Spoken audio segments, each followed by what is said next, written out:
ನಮಸ್ಕಾರ ಎಲ್ಲರಿಗೂ. Kidney stones, ಅಬ್ಬಾ, ಅದರ ನೋವು ಅಷ್ಟಿಷ್ಟಲ್ಲ ಅಲ್ವಾ?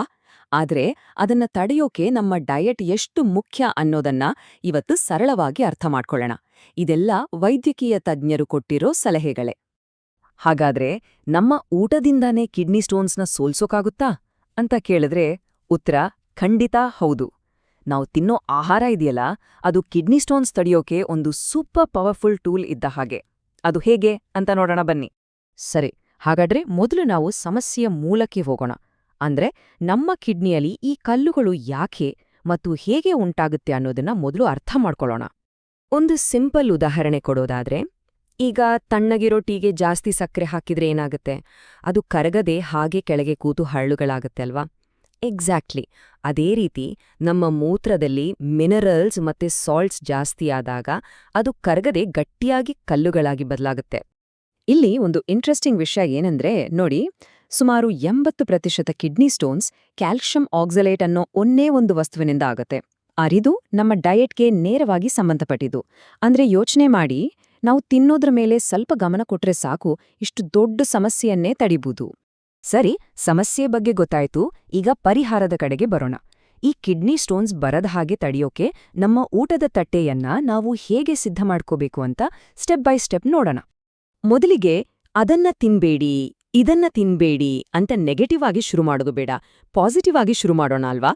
ಅಂದ್ರೆ ಈ ಕಲ್ಲುಗಳನ್ನ ತಡೆಯೋಕೆ ಯಾವೆಲ್ಲ ಆಹಾರಗಳನ್ನ ನಮ್ಮ ಡಯಟ್ಗೆ ಖಂಡಿತ ಸೇರಿಸ್ಕೋಬೇಕು ಅಂತ ಮೊದಲು ನೋಡೋಣ. ಹಾಗಾದ್ರೆ ಈ ಆಹಾರಗಳು ಹೇಗೆ ಕೆಲಸ ಮಾಡ್ತವೆ? ಫಾರ್ ಎಕ್ಸಾಂಪಲ್, ನಾವು ಕ್ಯಾಲ್ಶಿಯಂ ಇರೋ ಪದಾರ್ಥಗಳನ್ನ ತಿಂದಾಗ ಅದು ನಮ್ಮ ಕರುಳಿನಲ್ಲೇ ಆಕ್ಸಲೇಟ್ ಜೊತೆ ಬೈಂಡ್ ಆಗತ್ತೆ. ಇದರಿಂದ ಆ ಆಕ್ಸಲೇಟ್ ರಕ್ತ ಸೇರೋದಿಲ್ಲ, ಕಿಡ್ನಿಗೂ ಹೋಗೋದಿಲ್ಲ. ಹೀಗಾಗಿ ಕಲ್ಲುಗಳಾಗೋ ಚಾನ್ಸೇ ಇರೋದಿಲ್ಲ. ಸಿಂಪಲ್ ಅಲ್ವಾ? ಇವೆಲ್ಲದಕ್ಕಿಂತ ಮುಖ್ಯವಾದ ಮತ್ತೆ ಎಲ್ಲರಿಗೂ ಗೊತ್ತಿರೋ ಸಿಂಪಲ್ ವಿಷಯ ಅಂದ್ರೆ ನೀರು. ಹೌದು, ದಿನಕ್ಕೆ ಕನಿಷ್ಠ 8ರಿಂದ 12 ಗ್ಲಾಸ್ ನೀರು ಕುಡಿಯಲೇಬೇಕು. ಇದು ನಮ್ಮ ಮೂತ್ರವನ್ನ ಡೈಲ್ಯೂಟ್ ಮಾಡಿ ಕಲ್ಲುಗಳಾಗೋಕೆ ಕಾರಣವಾಗೋ ಆ ಖನಿಜಗಳನ್ನ ದೇಹದಿಂದ ಆಚೆ ಹಾಕೋಕೆ ಸಹಾಯ ಮಾಡುತ್ತೆ. ಇದು ಅತ್ಯಂತ ಪವರ್ಫುಲ್ ಮೆಥಡ್ ಅಂತಾನೆ ಹೇಳ್ಬೋದು. ಓಕೆ, ಏನೆಲ್ಲ ತಿನ್ಬೇಕಂತ ಲಿಸ್ಟ್ ರೆಡಿಯಾಯ್ತು.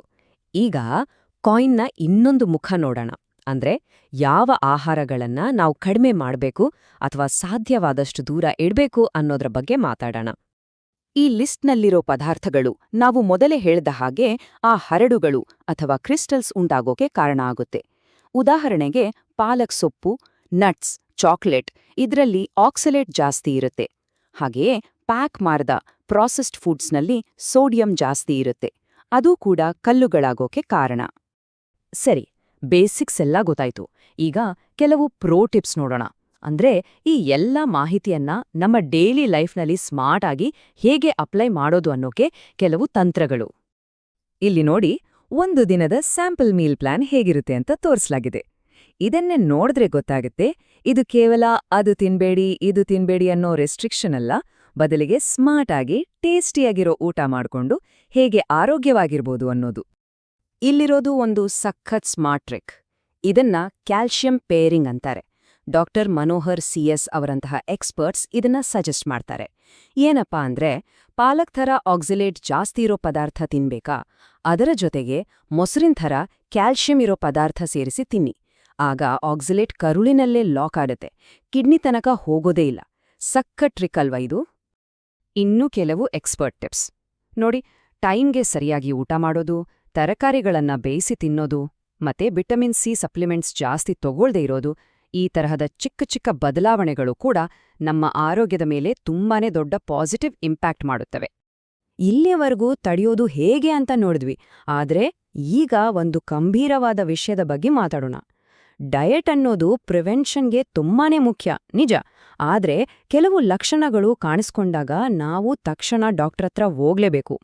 ಬೆನ್ನು ಅಥವಾ ಹೊಟ್ಟೆಯ ಪಕ್ಕದಲ್ಲಿ ಅತಿಯಾದ ನೋವು, ಮೂತ್ರದಲ್ಲಿ ರಕ್ತ, ಜ್ವರ ಬಂದು ಚಳಿಯಾಗೋದು ಅಥವಾ ಮೂತ್ರ ಮಾಡೋಕೆ ಕಷ್ಟ ಆಗೋದು, ಈ ಥರದ ಯಾವುದೇ ಲಕ್ಷಣಗಳು ಕಂಡ್ರೂ ದಯವಿಟ್ಟು ತಾವಾಗೆ ಏನೂ ಮಾಡೋಕ್ ಹೋಗ್ಬೇಡಿ. ತಕ್ಷಣವೇ ವೈದ್ಯರನ್ನ ಭೇಟಿ ಮಾಡಿ ಸಲಹೆ ಪಡೆಯೋದು ತುಂಬಾನೇ ಮುಖ್ಯ.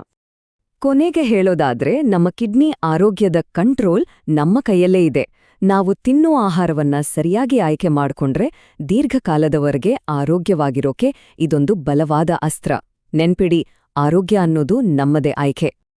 ಇವತ್ತು ನಾವು ಮಾತಾಡಿದ ಈ ಎಲ್ಲಾ ಮಾಹಿತಿ ಬೆಂಗಳೂರಿನ ಅರ್ಕ ಅನುಗ್ರಹ ಆಸ್ಪತ್ರೆಯ ವೈದ್ಯಕೀಯ ತಜ್ಞರು ನೀಡಿರುವ ಮಾರ್ಗದರ್ಶನವನ್ನೇ ಆಧರಿಸಿದೆ. ಹಾಗಾಗಿ ಇಲ್ಲಿ ಕೊಟ್ಟಿರೋ ಮಾಹಿತಿ ತುಂಬಾನೇ ನಂಬಲರ್ಹವಾಗಿದೆ.